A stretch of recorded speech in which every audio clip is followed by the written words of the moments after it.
High performance is often seen as a strength. It's rewarded, it's promoted, it's held up as the standard, and if you're honest, you've probably built your identity around it. You deliver, you step up, you hold everything together. People rely on you. They see you as capable, dependable, strong. But beneath that, there's a cost, because what looks like strength is often adaptation.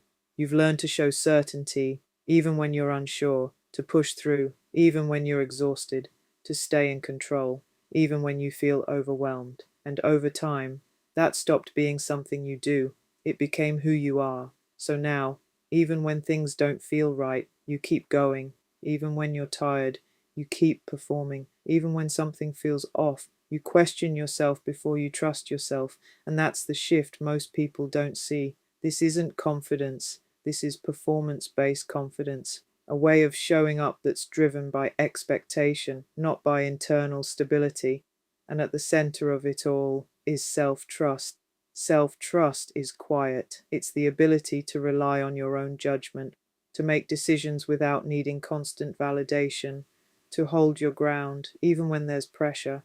But when self-trust is low, you start to move differently. You over-explain instead of owning your decisions. You second-guess. Even after you've chosen, you seek reassurance before you act. Individually, it seems small, but collectively, it's exhausting because you're not just doing your work, you're managing perception, replaying conversations, anticipating outcomes. And that creates a cycle: perform, deliver, doubt, overcompensate, burnout. But here's the part that's hardest to admit. You can still look like you're thriving while quietly disconnecting from yourself. This is what I call the silent departure. Not when you leave your role, but when you leave yourself while still showing up. You stop taking risks, you hold back your voice, you stay in what's expected instead of what's aligned. And because you're still delivering, no one sees it, but you feel it. The disconnection, the pressure, the quiet exhaustion. And here's the truth most people won't tell you. You don't need more confidence, because confidence is external. It rises and falls based on feedback, environment, and results. Self-trust is internal, and without it, confidence becomes a mask. So the real shift isn't about doing more, it's about coming back to yourself, from performance to self-trust, from is this correct to is this aligned, from proving to knowing.